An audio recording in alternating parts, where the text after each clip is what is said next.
Hello everyone and welcome back to the channel. So in this video we are going to discuss chapter number 2 5 years plan in India of class 12th Indian economics. आज हम start करने वाले हैं आपका chapter number 2। पहला chapter हम already कर चुके हैं इंडियन इको का। आज हम दूसरे चैप्टर पे आ गए और इसके बाद हम करेंगे मैक्रो इकोनॉमिक्स, क्योंकि हमने दोनों को पैरेलल चलाना है। ये नहीं कि एक पे लगे रहेंगे, हम उसका करेंगे methods of calculating national income, ताकि हमारे एक यूनिट जो है पूरी नेशनल इनकम वाली वो पूरी खत्म हो जाए। आज हम करने वाले हैं आपका chapter 2 5 year plans in India. तो ये वीडियो थोड़ी लंबी हो सकती है बिकॉज ये चैप्टर काफ़ी लेंथी है, बट इसमें से एक ही टॉपिक है जो इंपॉर्टेंट है, वो आपको मैं बता दूंगा। अब हम स्टार्ट करते हैं चैप्टर। सबसे फर्स्ट टॉपिक आता है व्हाट इज इकोनॉमिक प्लानिंग। तो बेसिकली चैप्टर का नाम वैसे तो यही है, इकोनॉमिक प्लानिंग, बट इसको 5 ईयर प्लान्स वाला भी वो चैप्टर बोलते हैं। एक बार मैं आपको इसलिए बता देता हूँ कि चैप्टर जो लेंदी होते हैं, हम स्टार्टिंग में जो चैप्टर्स आपके बहुत लेंदी हैं, आगे वाले इतने भी नहीं होंगे। तो आपको मैं पहले बता देता हूँ कि ये टॉपिक इंपॉर्टेंट है, ये नहीं है, बिकॉज ऐसे अगर इतने सारे टॉपिक देखोगे तो आपको भी लगेगा ये इतने सारे करने पड़ेंगे। तो इससे अच्छा पहले ही मैं आपको इंपॉर्टेंट बता देता हूँ, वो भी कर लोगे सफिशिएंट है। अब हम स्टार्ट करते हैं अपना chapter which is economic planning.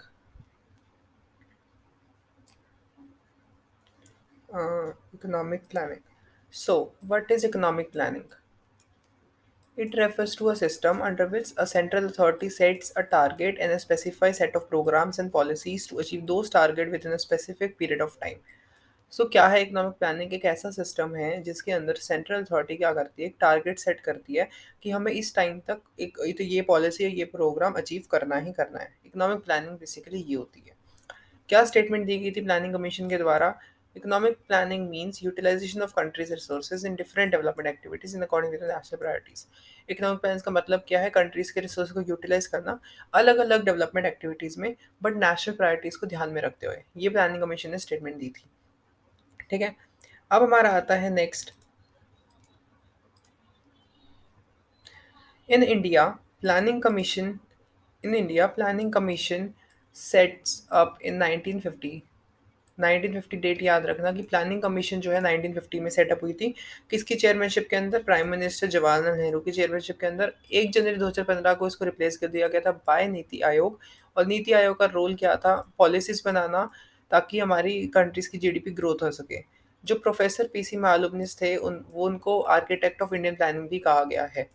Basically NITI Aayog को रिप्लेस कर दिया गया था प्लानिंग कमीशन से, और प्लानिंग कमीशन को नीति आयोग से रिप्लेस कर दिया गया था ऑन 21 जनवरी 2015, और 1950 में ये एक्स्टैब्लिश हुई थी। तो हमारा जो लास्ट 5 ईयर प्लान आया था वो आया था। प्लानिंग कमीशन का काम क्या था? बेसिकली उसका काम था प्लान्स बनाना, कि एक प्लान बनाया उसमें हमने इस चीज़ पे फोकस करना है, दूसरा प्लान बनाया इस चीज़ पे फोकस करना है, वो अभी आगे हम पढ़ेंगे। तो टोटल 12 5 ईयर प्लान्स आए थे, और जो प्लानिंग कमीशन के द्वारा फिर नरेंद्र मोदी जी ने नीति आयोग को हटा दिया था। नीति आयोग की वैसे यहाँ पर कुछ ऐसा दिया नहीं हुआ फुल फॉर्म, पर मैं आपको बता देता हूँ कि नीति आयोग की फुल फॉर्म क्या होती है। नीति आयोग की फुल फॉर्म होती है national institute of transforming India. ठीक है, अब हम पढ़ते हैं नेक्स्ट। अब आता है कि कॉम्प्रेसिव प्लानिंग क्या होती है। ये सारी ना बेसिक टर्म्स हैं जो आपको पता होती हैं, जो इतनी इंपॉर्टेंट नहीं है। Comprehensive planning, economic and social spheres planning in India covers both economic as well as social sphere. जो इकोनॉमिक और सोशल प्लानिंग है वो हमारी दोनों ही साइड कवर करती हैं, इकोनॉमिक भी और सोशल भी। जो इकोनॉमिक स्फेयर है प्लानिंग की, वो एग्रीकल्चर इंक्लूड, मतलब इकोनॉमिक स्फेयर ऑफ प्लानिंग है, उसके अंदर क्या क्या आता है? एग्रीकल्चर आता है, इंडस्ट्री आता है, ट्रेड आता है, ट्रांसपोर्टेशन आता है। और सोशल स्फेयर के अंदर क्या आता है? Education, health, housing. प्लानिंग दोनों ही सोशल और इकोनॉमिक दोनों ही कवर करते हैं, और इसी चीज़ को हम कॉम्प्रेसिव प्लानिंग कहते हैं। जिस प्लानिंग में दोनों ही कवर हो, social as well as economic, तो वो हमारी कॉम्प्रेसिव प्लानिंग हो जाती है। ठीक है, कमीशन एस्टैब्लिश हुई थी, तो प्लानिंग कमीशन जो 1950 के अंदर हुई थी एस्टैब्लिश, उसने करा क्या था? उसने वेरियस प्लान्स बनाए थे। ये वेरियस प्लान्स बनाए थे उसने, कि एक एक प्लान बनाया जिससे हम ये पर इंडिया की जो एक बड़ी मिस्टेक थी जिसकी वजह से इतने सारे ड्रॉबैक्स निकले, क्योंकि अब प्लानिंग हुई, नीति आयोग आ गया। अब थर्ड चैप्टर में पढ़ोगे एग्रीकल्चर कैसा था, फिर पढ़ोगे इंडस्ट्री कैसी थी। तो ट्रेड पॉलिसीज लगा दी गई थी, ट्रेड पॉलिसीज लगा दी गई थी उस टाइम पे। मिशन 1950 के अंदर एक्स्टैब्लिश हुई थी। तो इंडिया ना बहुत ड्रॉबैक्स, फोर्थ चैप्टर में इंडस्ट्री के बारे में पढ़ोगे, फिफ्थ में ट्रेड के बारे में पढ़ोगे कि इंटरनेशनल ट्रेड में कैसे उन्होंने पॉलिसीज वगैरह लगा दी थी। तो गलती इंडिया की भी थी, बिकॉज उन्होंने ना स्टेप बाय स्टेप नहीं करा कि पहले एक बार एग्रीकल्चर को डेवलप कर लेते, हो गया एग्रीकल्चर, फिर इंडस्ट्री पे आते, इंडस्ट्री होगी, फिर ट्रेड पे आना था। इंडिया ने क्या करा, पहले एग्रीकल्चर पे आए, चलो 5 साल एग्रीकल्चर चल रहे हैं, और इंडस्ट्री तो हम कर ही नहीं रहे, फिर उसको भी साथ में चला दिया। ट्रेड नहीं कर रहे, उसको भी साथ में चला दिया। तो इन्होंने ना एक तरह से इकट्ठे मैशअप कर दिया, जिसकी वजह से इतना अच्छा हमारा ग्रोथ हो नहीं पाई। अगर स्टेप बाय स्टेप कर देंगे, पहले एग्रीकल्चर फिर इंडस्ट्री फिर ट्रेड, तो आराम से हम सक्सेसफुल हो सकते थे। तो देखो, फर्स्ट 5 ईयर प्लान आया था हमारा 1951 के अंदर, जो 1956 के तक चला। इसका फोकस था कि एग्रीकल्चर प्रोडक्शन को इंक्रीज करना है। सेकेंड 5 ईयर प्लान आया 1956 से 61 में, और इसका फोकस था इंडस्ट्रियल प्रोडक्शन में। थर्ड 5 ईयर प्लान आया 61 में से 66 तक, और इसका था कि इंडिया को फूड ग्रेन्स में सेल्फ सफिशिएंट बनाना है, इंडिपेंडेंट बनाना है, और एम्प्लॉयमेंट अपॉर्चुनिटी जनरेट करनी है, और इनइक्वालिटी को रिड्यूस करना है। फोर्थ 5 ईयर प्लान आया 1969 में। देखो, लास्ट आया था थर्ड 66 में। इसके हिसाब से 1966 से ही होना चाहिए था अगला प्लान, बट आया कब, 1969 में। 3 साल का गैप हो गया टू 1974। इसका क्या था, ग्रोथ को एक्सेलरेट करना, यानी प्राइस स्टेबिलिटी को मेंटेन करके रखना। फिफ्थ 5 ईयर प्लान आया 1974 से 1979 तक, और इसका फोकस था गरीबी हटाने पे, racing the living standard and focus on the weaker section of society. ठीक है। फिर जो हमारा नेक्स्ट आता है, वो आता है आपका सिक्स 5 ईयर प्लान, जिसका मोटिव था पॉवर्टी को रिमूव करना, जो आया था 1980 के अंदर, और इनइक्वालिटी रिड्यूस करने के लिए और इंफ्रास्ट्रक्चर को डेवलप करने के लिए। सेवन 5 ईयर प्लान आया था 1985 से 1990 के बीच में, एम्प्लॉयमेंट अपॉर्चुनिटीज जनरेट करने के लिए और एग्रीकल्चर प्रोडक्टिविटी इंक्रीज करने के लिए। एट्थ 5 ईयर प्लान कब आया था, 1922 में से 1997 तक, जिसके अंदर क्या हुआ, fuller utilisation of manpower of country, unification utilisation of elementary education, strengthening the infrastructure. Ninth 5 year plan हुआ था 1977 में, 2002 तक आया था। इसके अंदर एग्रीकल्चर और रूरल डेवलपमेंट को मेन फोकस करा गया था, और पॉपुलेशन ग्रोथ तो इस चीज़ पे देखा गया था। टेंथ 5 ईयर प्लान आया था 2002 से 2007 में, जिसका था कि क्वालिटी ऑफ लाइफ को इम्प्रूव करना है, बेटर हेल्थ देनी है, और इनइक्वालिटी रिड्यूस करनी है, और ग्रोथ करनी है। ये था आपका 10th 5 ईयर प्लान। फिर आते हैं हम 11th 5 ईयर प्लान पे। टोटल 12 ही हुए थे, उसके बाद प्लानिंग कमीशन अबॉलिश हो गई थी। 11th हुआ था 2007 से 2012 में, और इसका था कि ग्रोथ करनी है, पॉवर्टी रिड्यूस करनी है, और क्वालिटी ऑफ एजुकेशन को अच्छा करना है, और पब्लिक हेल्थ सर्विस को भी अच्छा करना है, और एम्प्लॉयमेंट अपॉर्चुनिटीज जनरेट करनी है, एनवायरनमेंट को प्रोटेक्ट करना है। 12th 5 ईयर प्लान आया था 2012 से 2017 के बीच में। इसके अंदर था कि faster and more inclusive sustainable growth, की ग्रोथ करनी है हमें बहुत तेज़ी से। तो ये लास्ट था 2017 में प्लान। इसके बाद जो है, जो हमारी प्लानिंग कमीशन थी वो अबॉलिश कर दी गई थी, अबॉलिश कर दी गई थी। ठीक है। इसके बाद देखते हैं हम, इसके बाद आता है कि प्लानिंग की नीड क्या थी इंडिया में। ठीक है, what was the need for the planning in India. ठीक है। So British rule turned India into a backward and stagnating economy. हमने फर्स्ट चैप्टर में पढ़ा कि किस तरीके से जो हमारे ब्रिटिशर्स थे, उन्होंने कितनी गंदे तरीके से इंडिया को एक्सप्लॉइट करा, हर एक सेक्टर को उन्होंने एक्सप्लॉइट करा। तो बोल रहे थे ब्रिटिशर्स ने हमारी इंडिया को एक बैकवर्ड कंट्री बना दिया और एक स्टेगनेट इकोनॉमी बना दिया। स्टेगनेट आपको पता ही है, जो बिल्कुल भी ग्रोथ नहीं दिखाए, दिखाए तो थोड़ी सी ग्रोथ दिखाए, वो economy. It was backward as the level of output and productivity were low. Backward क्यों थी, क्योंकि आउटपुट नहीं जनरेट हो रहा था, प्रोडक्टिविटी इतनी कम थी, स्टेगनेंट थी, जीडीपी ग्रोथ नहीं हो रही थी, बहुत कम थी जीडीपी ग्रोथ। तो एक बिग पुश चाहिए था इन्वेस्टमेंट का, कि कुल लोग इन्वेस्ट करें, ताकि एम्प्लॉयमेंट भी जनरेट होती, जो गवर्नमेंट सपोर्ट कर सकती थी। Hence there was need of economic planning arisen, कि अब नीड थी कि हम इकोनॉमिक प्लानिंग करें, प्लान के हिसाब से सब कुछ करते करते चले, ताकि हमारी भी ग्रोथ हो। ठीक है, ये थी हमारी नीड फॉर द प्लानिंग। अब आता है नेक्स्ट टॉपिक, कि economic system and planning in India. And economic system refers to economic order in the country. कि जो इकोनॉमिक सिस्टम है वो क्या होता है, इकोनॉमिक ऑर्डर होता है कंट्री में। It include the system of production, system of resource allocation, and system of distribution of good and services in the economy. तो major central problem of in economy are, ये चीज़ें आप पढ़ के आ चुके हो कि क्या क्या सेंट्रल प्रॉब्लम्स हैं हमारे इकोनॉमी के।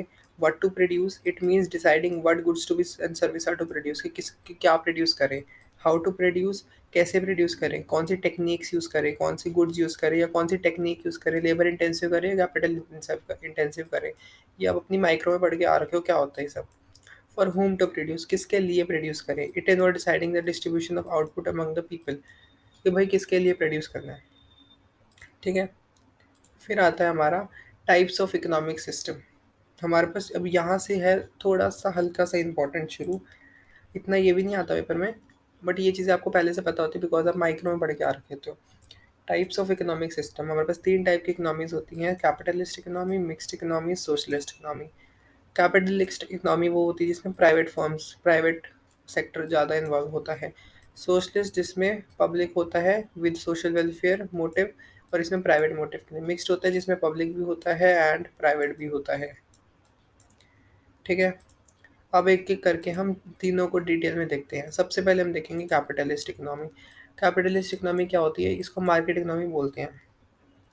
सो कैपिटलिस्ट इकोनॉमी या फिर मार्केट इकोनॉमी क्या होता है, it is a type of economy in which all the major economic decision related to what to produce, how to produce, for whom to produce are taken by the private individuals according to the free play of market forces of demand and supply with the motive of profit maximisation. So capitalist economy कौन सी economy होती है, वो economy जिसमें सारे major economic decision कि क्या produce करना है, किसके लिए प्रोड्यूस करना है, कितना प्रोड्यूस करना है, वो कौन डिसाइड करता था, प्राइवेट प्राइवेट इंडिविजुअल। किसके बेसिस पे, फिर क्या मार्केट फोर्स में क्या मतलब डिमांड सप्लाई चल रहा है, क्या रेट चल रहा है, उस हिसाब से वो डिसाइड करते थे, बट एक ही मोटिव के साथ कि हमें अपना प्रॉफिट मैक्सिमाइज करना है। ठीक है, ये होती थी हमारी कैपिटलिस्ट इकोनॉमी। इसके फीचर्स क्या होते हैं कैपिटलिस्ट इकोनॉमी के। सबसे पहला, private ownership of means of production, पहली चीज़ ही प्राइवेट होएगी। दूसरी, मेन मोटिव क्या होगा इसका, प्रॉफिट मैक्सिमाइज करना। दूसरा, जो गुड्स ये प्रोड्यूस करेगी वो हायर प्रॉफिट्स के लिए बेचे जाएंगे। जो गुड्स डिस्ट्रीब्यूट होगा वो किस बेसिस पे होगा, परचेजिंग पावर ऑफ पीपल, कि कितनी परचेजिंग पावर है लोगों की, उस बेसिस पे जो गुड्स डिस्ट्रीब्यूट होंगे। Role of government is confined to maintain of law and order and defence of the country. इसके अंदर जो रोल होगा गवर्नमेंट का सिर्फ उतना ही होगा, लॉ एंड ऑर्डर को मेंटेन करने का और कंट्री की डिफेंस को देखने का, दैट्स इट। इससे ज़्यादा प्राइवेट उसमें रोल नहीं होगा गवर्नमेंट का। ठीक है। फिर आते हैं merits and demerits of this capitalist economy. Merits क्या है इसके, promote self interest profits and maximise the GDP growth increases. ये सेल्फ इंटरेस्ट को प्रमोट करता है, प्रॉफिट को प्रमोट करता है और मैक्सिमाइज करता है किसको, जीडीपी ग्रोथ को। डीमेरिट्स क्या आते हैं, ये कलेक्टिव इंटरेस्ट को शो इग्नोर करता है सोसाइटी के। दूसरी चीज़, ये खाली वही गुड्स प्रोड्यूस करता है जो प्रॉफिट जनरेट करे, जो वीकर सेक्शन है, जो लोग नहीं खरीद सकते इतना महंगा, उनके लिए बिल्कुल भी नहीं सोचता, बिकॉज इसका मोटिव क्या होता है, प्रॉफिट मैक्सिमाइज करना। Poor people suffer deprivation, there is growth of without social justice.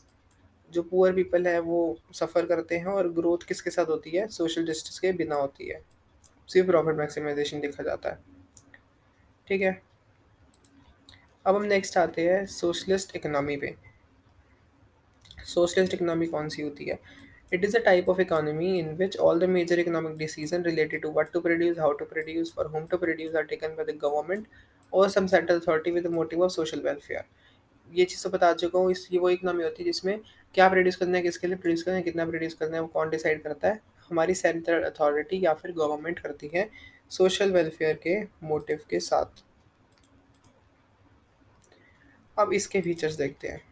There is a public ownership of the means of production, की जो भी प्रोड्यूस करते हैं उसमें किसकी ओनरशिप होती है, पब्लिक की होती है। मेन मोटिव क्या होता है इसका, सोशल वेलफेयर करना, सोसाइटी का। डायरेक्ट पार्टिसिपेशन होता है गवर्नमेंटेशन का, गवर्नमेंट का प्रोडक्शन के प्रोसेस में। ठीक है, ये इसके फीचर्स होते हैं। अब मेरिट्स क्या होते हैं इसके, promotes equality in the distribution of income. जब इनकम का डिस्ट्रीब्यूशन होता है तो इक्वालिटी प्रमोट करता है। ग्रोथ प्रोसेस इंक्लूसिव होता है और सोशल जस्टिस पे बेस्ड होता है। डीमेरिट्स क्या हैं, जीडीपी ग्रोथ स्लो होती है इससे, क्योंकि ये डायरेक्टली प्रिंसिपल पे है किसके, सोशल जस्टिस पे। प्रॉफिट मोटिव पे नहीं होता तो थोड़ी सी जीडीपी ग्रोथ धीरे होती है, क्योंकि ये प्रॉफिट मैक्सिमाइजेशन के लिए नहीं है।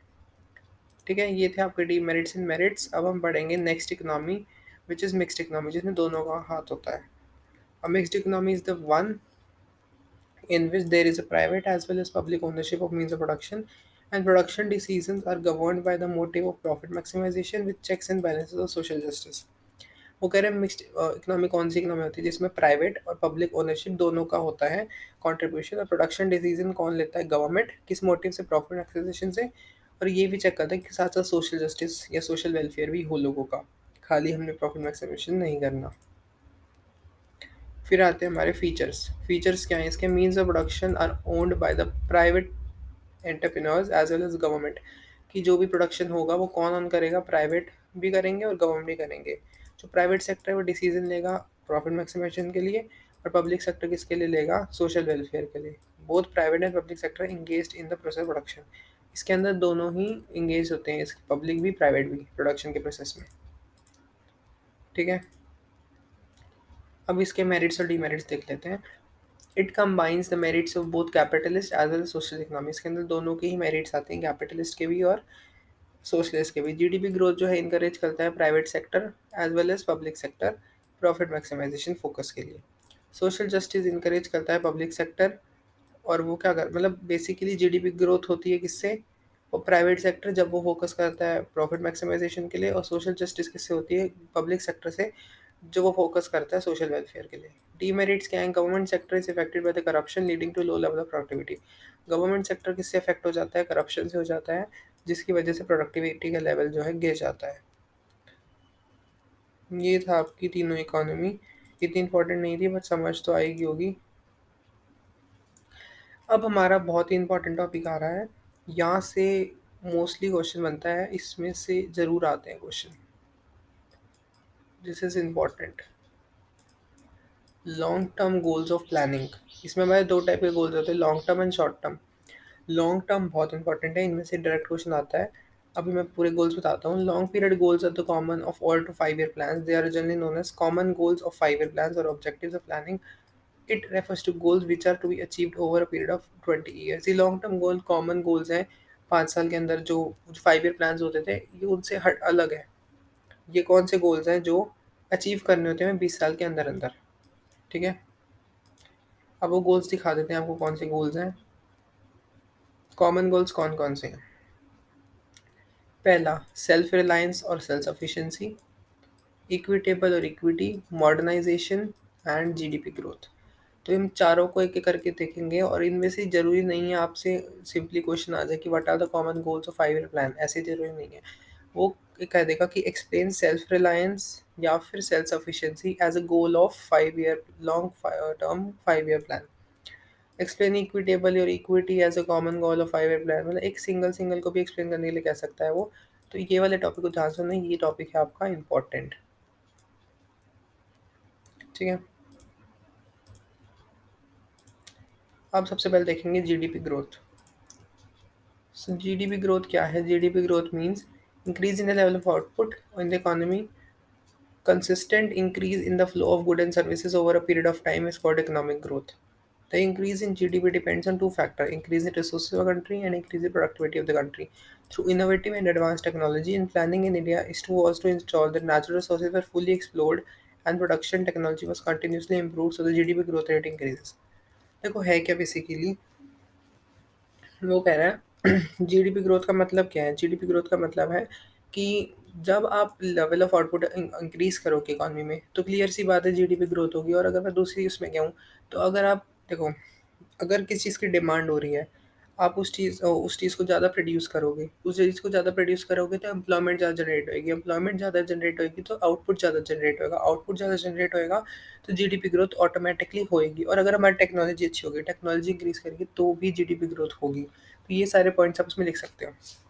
वो कह रहे हैं कि एक पीरियड ऑफ टाइम में अगर हमारा कंसिस्टेंट इंक्रीज होता है हमारी इकोनॉमी में गुड और सर्विसेज का फ्लो, तो उसको हम इकोनॉमिक ग्रोथ कहते हैं। और अगर जीडीपी में इंक्रीज हमारे दो फैक्टर पे होता है, पहला अगर हमारी कंट्री के रिसोर्सेज बढ़ रहे हैं, दूसरा अगर हमारी कंट्री की प्रोडक्टिविटी बढ़ रही है, किससे? इनोवेटिव और एडवांस टेक्नोलॉजी से। ठीक है, ये तो हमारा जीडीपी ग्रोथ होता है।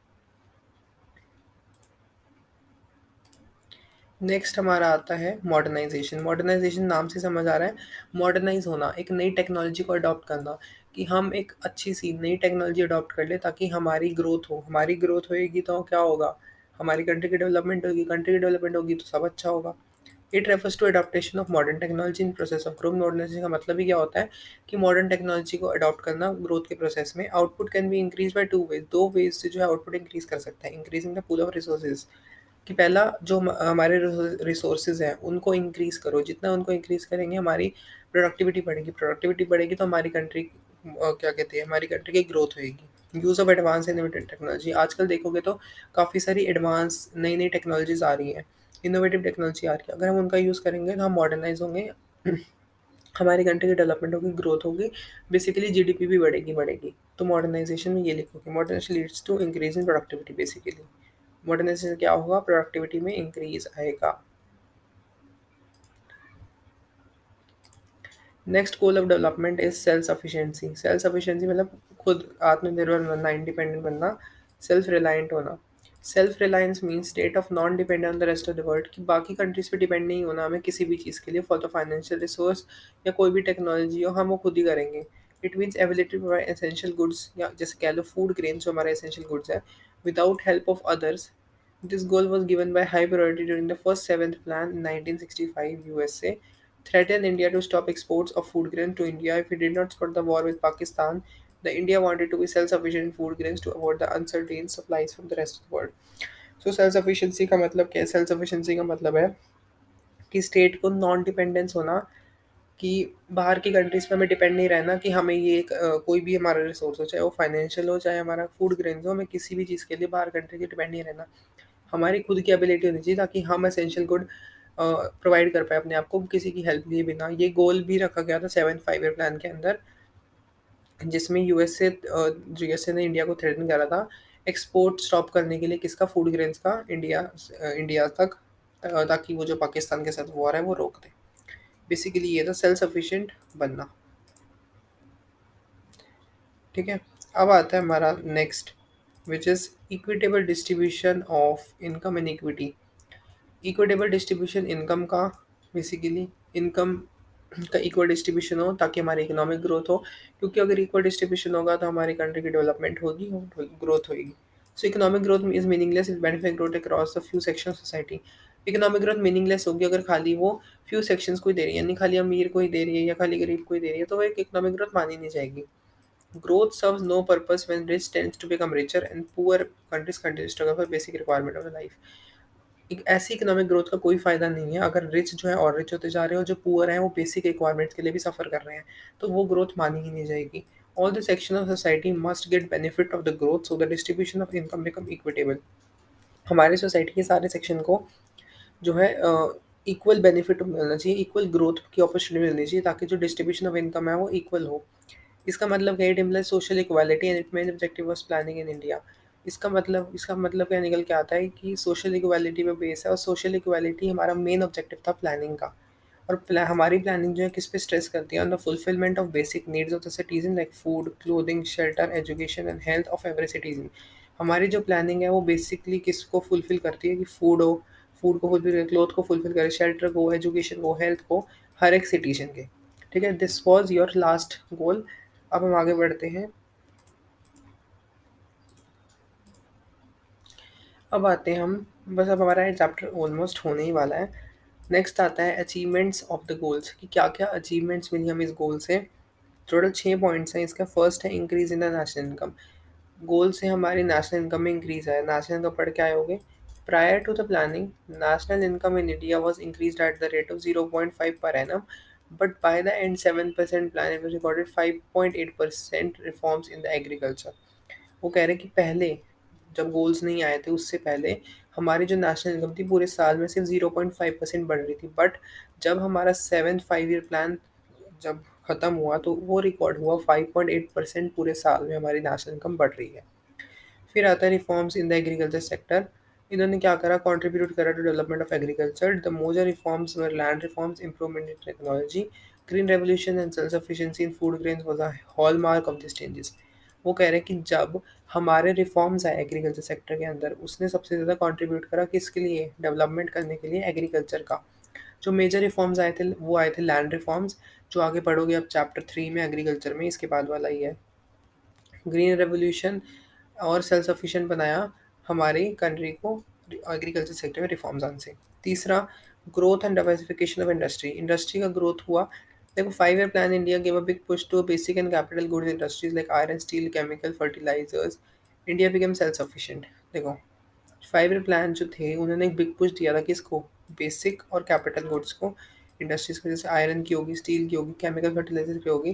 तो इंडिया जो था एक सेल्फ सफिशिएंट बन गया था इस बेसिकली चीज़ में, जिससे हमारी कंट्री का ग्रोथ हो रहा था, इंडस्ट्रीज का डाइवर्सिफिकेशन हो रहा था। नेक्स्ट आता है हमारा economic infrastructure. Key elements of economic infrastructure are banking, insurance, transport and communication, irrigation facilities, power generation. Economic infrastructure has recorded a significant growth after independence. India Railways is generating employment opportunities. वो कह रहे हैं हमारा economic structure infrastructure increase हो रहा था। जो जो चीज़ें थी जैसे banking, insurance, transport, communication, irrigation facilities, power generation, ये सारी क्या थी, हमारे जो की एलिमेंट्स थे ये सारे इंक्रीज कर रहे थे, अच्छे हो रहे थे। तो प्लानिंग की ये भी एक अचीवमेंट थी। जो हमारा इकोनॉमिक इंफ्रास्ट्रक्चर था वो एक सिग्निफिकेंट ग्रोथ दिखा रहा था इंडिपेंडेंस के बाद से। इंडियन रेलवेज भी हैं बहुत ज़्यादा अपॉर्चुनिटीज़, एम्प्लॉयमेंट अपॉर्चुनिटीज़ निकाल रही थी। दूसरा आता है सोशल इंफ्रास्ट्रक्चर। सोशल इंफ्रास्ट्रक्चर के अंदर आती है एजुकेशन, हेल्थ फैसिलिटीज़। ये भी बहुत ज़्यादा इम्प्रूव कर रही थी हमारी, जिससे डेथ रेट में क्या कहते हैं रिड्यूस आ रहा था और लाइफ एक्सपेक्टेंसी रेट में इंक्रीज आ रहा था। For international trade, prior to planning, India was net exporter of raw material and importer of finished goods from Britain. आपको नहीं पढ़ा उसमें ईव ऑफ इंडिपेंडेंस में कि क्या करता था, ब्रिटेन हमारे यहाँ से सामान ले जाता था और फिनिश्ड गुड यहाँ पर भेजता था। ठीक है। But the period of 1950-19 record gradual shift in this trend, India start exporting engineering goods. But 1950 से 19 के बीच में क्या हुआ, ग्रेजुअल से शिफ्ट देखी गई। इंडिया जो क्या कर रहा था, इंडिया ने एक्सपोर्ट करना स्टार्ट कर दिया इंजीनियरिंग गुड्स का। So, तो ये हमारा इंटरनेशनली बहुत बेहतरीन तरीके से बढ़ रहा था। तो these are the 6 achievements of goals that were emerged in India. ठीक है। अब हमारा लास्ट है ये टॉपिक, इसके बाद हमारा चैप्टर एंड हो जाएगा कि व्हाट वर द फेलियर्स। अगर हमने वो पढ़ी कि क्या क्या अच्छी चीज़ें हुई, क्या क्या फ़ायदा हुआ प्लानिंग से, तो कुछ फेलियर्स भी थे प्लानिंग के जो हम फेल हो गए अचीव करने में। 4 थे टोटल इसके। वी फेल टू इराडिक पॉवर्टी, हम पॉवर्टी नहीं हटा पाए। सबसे फर्स्ट फेलियर हमारा ये था प्लानिंग के, से हम पॉवर्टी नहीं हटा पाए। जो इतनी महंगाई हो रखी थी, हाई रेट ऑफ इन्फ्लेशन था, हम उसको कम नहीं कर पाए, उसमें फेल हो गए। दूसरी फेलियर ये था। तीसरा, हम अनएम्प्लॉयमेंट की प्रॉब्लम को रिड्यूस नहीं कर पाए। चौथा, we fail to generate economic and social infrastructure to enhance the process of growth, हम इकोनॉमिक और सोशल इंफ्रास्ट्रक्चर ग्रोथ के प्रोसेस में जनरेट नहीं कर पाए, तो इसलिए हम इस चीज़ में भी फेल हो गए।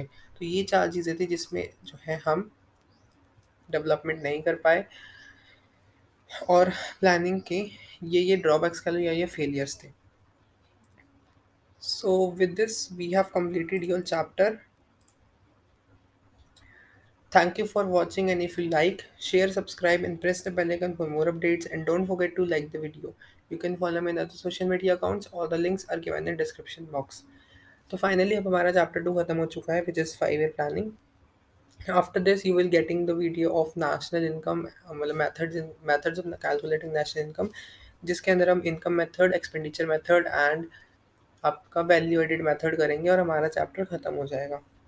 इसके बाद हम करेंगे आपका चैप्टर एग्रीकल्चर। तो इंडियन इको में मज़ा आएगा। हमने फर्स्ट कर लिया, सेकंड चैप्टर कर लिया, धीरे धीरे करते करते हम आगे भी ख़त्म कर लेंगे।